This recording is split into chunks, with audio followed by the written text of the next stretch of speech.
Hello students. Today we are going to discuss about habit, habitat of cycon and structure of cycon. Sycon या जिसको cipher भी कहा जाता है या इसको अर्न स्पंज या कलश स्पंज के नाम से भी जाना जाता है।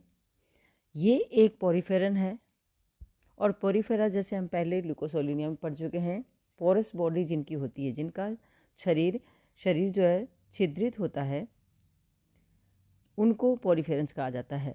This is also known as crown sponge. Scypha is also known as crown और किरीट स्पंज भी कहा जाता है, क्योंकि इसका जो टॉप होता है या ऑस्कुलम जो होता है उसके चारों तरफ एक स्पिक्यूल्स की जो है वो फ्रिंज लाइक स्ट्रक्चर पाया जाता है, क्राउन की तरह बनता है वो, तो इसको क्राउन स्पंज के नाम से भी जाना जाता है। Cycon is a marine sponge and remain attached to solid substrate like rocks, shells, mollusks and corals. ये हम सब जानते हैं कि मोस्ट ऑफ द पोरिफेरन्स आर मैराइनल, ज़्यादातर जो होते हैं वो लवणीय जल में पाए जाते हैं। स्पॉन्जिला जैसे कुछ एक स्पंज होते हैं जो फ्रेश वाटर स्पंज होते हैं, तो साइकोन भी एक मैराइन स्पंज है जो कि अटैच रहता है या तो मोलस्कन से या किसी हार्ड सबस्ट्रेट से अटैच रहता है। And the name of genius sycon is replaced by cipher. इसको जो है वो 1936 में नाम दिया गया था, but in our present discussion the name Sycon retained. The different species of sponge under the genuine genus do not tend to live greater depth. ज़्यादा गहराई में ये सब नहीं पाए जाते हैं। उथले जल में पाए जाने वाले, शैलो वाटर में पाए जाने वाले स्पंजेस होते हैं ये। साइकन का स्ट्रक्चर अगर आप देखेंगे तो इसकी बॉडी जो होती है वो फूलदान के आकार की होती है, वेज लाइक इनकी बॉडी होती है, रेडियल सिमिट्री इनमें पाई जाती है, अरीय सममिति जिसको कहते हैं। And the length of the साइकॉन is 1 to 3 centimetre. Diameter इसका होता है 5 to 6 mm।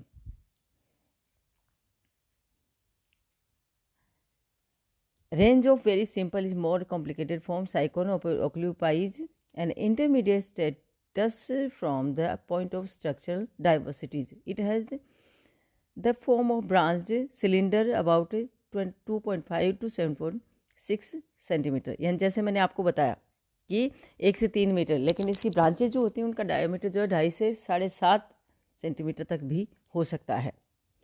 दो the body has a frame consistency, it is slightly flexible. Rigid body होती है लेकिन उसके बाद भी ये थोड़ी सी फ्लैक्सीबल जो होती है, लचीली होती है। Close examination of the surface reveals the presence of innumerable minute inhalant pores.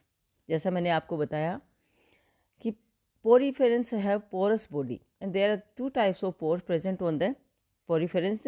One is ostia and the second is osculum. Number of ostia are much more than osculum.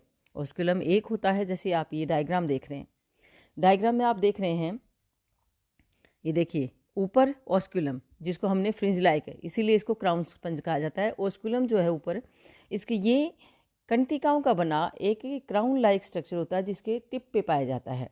Ostia जो dot like structures आपको दिखाई दे रहे हैं इसके ऊपर, वो इसके ostia होते हैं, पोर्स होते हैं जो 2000 इनहेलेंट पोर्स, अंतर्वायी छिद्र इनको कहा जाता है, क्योंकि इन्हीं पोर्स के द्वारा पानी जो है वो इसके शरीर में एंटर करता है। Osculum that is known as excurrent pore या बहिर्वाही छिद्र भी इसको कहा जाता है, क्योंकि ऑस्कुलम के द्वारा जो पानी ओस्टिया से अंदर आता है वो बॉडी में सर्कुलेट होकर ऑस्कुलम से बाहर निकलता है।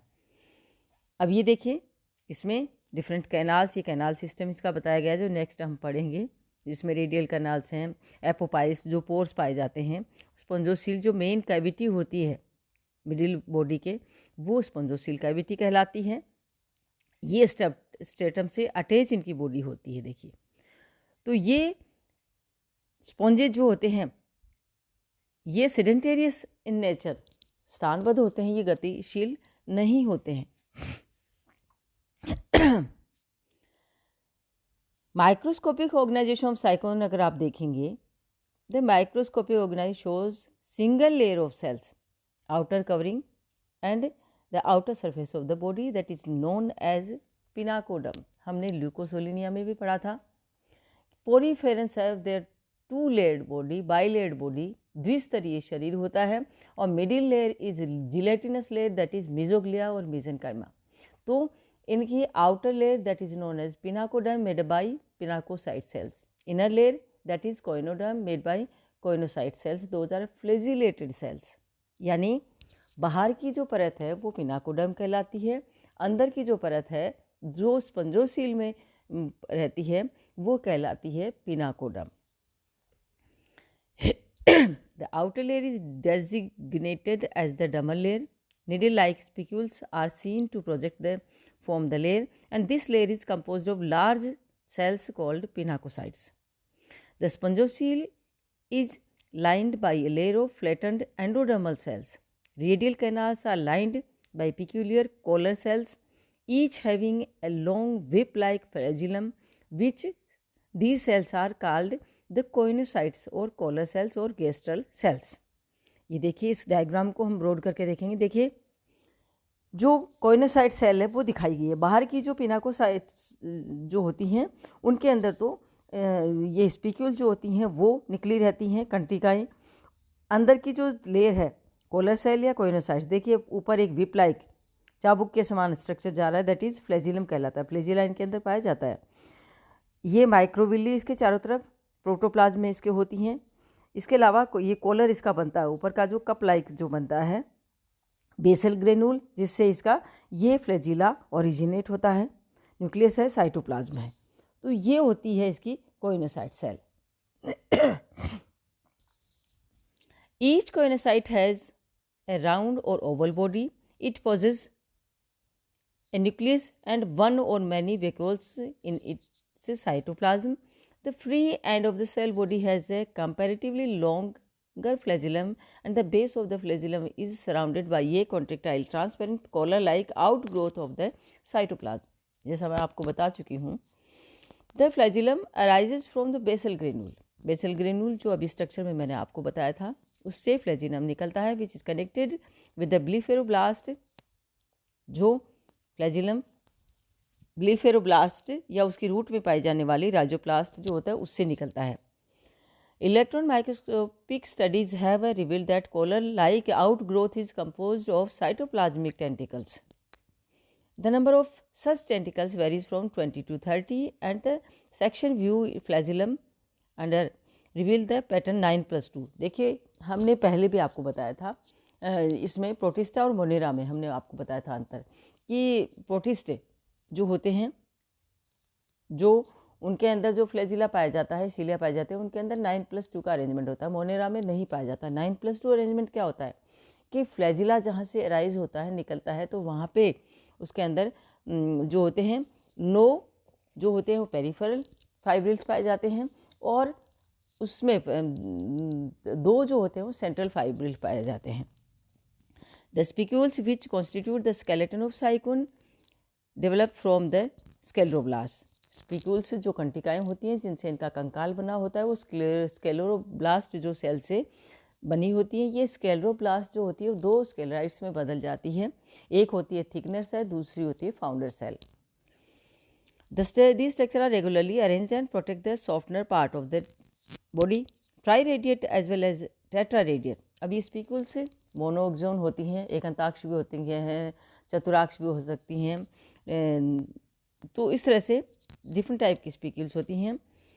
The intermediate layer called mesoglea और mesenchyma which consist of a gelatinous proteinaceous prime matrix contain spicules and numerous amoeboid cells. इसके अंदर डिफरेंट टाइप, जो बीच की लेयर मैंने आपको बताया जो जिलेटिनस लेयर होती है, उसके अंदर डिफरेंट टाइप सेल्स जो होती हैं डिस्पर्स रहती हैं, जो डिफरेंट फंक्शन के लिए मोडिफाई होती हैं, जैसे आर्क्योसाइट्स, मायोसाइट्स, थीजोसाइट्स, अमीबोसाइट्स, क्रोमोसाइट्स। तो ये सब सेल्स इसके अंदर पाई जाती हैं। जैसे इसमें पाए जाने वाले सेल्स आर्क्योसाइट्स जो होती हैं, which are large in size and their nuclei show distinct nucleoli. They are totipotent in nature and can transform into different kinds of cells needed by the animal. यानी ये इस तरह की सेल्स होती हैं, डिफरेंट टाइप की sales का formation करती हैं। They play a role of digestion, elimination, waste material and can give rise to both sperms and ova. Sperm और ओवा का फॉर्मेशन भी इन्हीं आर्क्योसाइट्स के द्वारा होता है। Collencytes, most of other cells are smaller and satellite shaped and possess and these cells are usually called colonocytes और connective tissue cells। ये एक तरह की संयोजी ऊतक प्रकार की कोशिकाएं होती हैं। They remain fixed by cytoplasmic process. Chromocytes जो कलर देती हैं, थीजोसाइट्स जो स्टोरेज करती हैं, अमीबोसाइट्स आर स्टोरेज सेल्स होती हैं जो, और myocytes these are fusiform highly contractile cells and are around the osculum apopyle। these cells are arranged in circular fashion। ये क्या करती हैं कि जो पोर्स होते हैं ओस्कुलम ओस्टियम उनको कंट्रोल करने का काम, रेगुलेट करने का काम करती हैं। ये देखिए gland cells, these are found attach to the body surface by long strand and secrete lime. Body surface से जुड़ी रहती हैं, लाइम को सिक्रीट करती हैं। ये देखिए पोरोसाइट आप देख सकते हैं, इसमें डिफरेंट टाइप की मायोसाइट आप देख रहे हैं इसमें, और ये नीचे की जो है वो ग्लैंड सेल्स है। फिर आता है इसमें न्यूट्रिशन, रेस्पिरेशन और एक्सक्रीशन। ये सब इसमें डिपेंड होता है ये अपनी कैनाल सिस्टम पर, क्योंकि ये सेडेंटेरियस स्थानबद्ध एनिमल है, कहीं जाता है, गति इसमें संभव नहीं है। रेस्पिरेशन इसमें डिफ्यूजन मेथड के द्वारा होता है। इसमें एक्सक्रीशन उत्सर्जन होता है, वो भी विसरण के द्वारा होता है। यानी जहाँ पे ऑक्सीजन की कमी है बॉडी में, तो ऑक्सीजन जब पानी स्पंजोशील में आता है तो पानी के द्वारा ऑक्सीजन भी आती है, तो ऑक्सीजन ले ली जाती है और कार्बन डाइऑक्साइड में ऑक्साइड उसमें छोड़ दी जाती है। इसी तरह से ये अमोनिटिलिक होते हैं, अमोनिया छोड़ दी जाती है उसमें। न्यूट्रिशन जो है वो भी इसी के द्वारा, स्पंजोशील कैविटी में जो इसके न्यूट्रिटिव सब्सटेंसेस आते हैं, प्रोडक्ट आते हैं, तो उनको इसके कोइनोसाइट सेल जो होती हैं वो इंगल्फ कर लेती हैं, उनका डाइजेशन होता है, उसके वापस वेस्ट मटेरियल भी उसमें ही छोड़ दिया जाता है। So this is all about habit, habitat and structure of sycon. Thank you.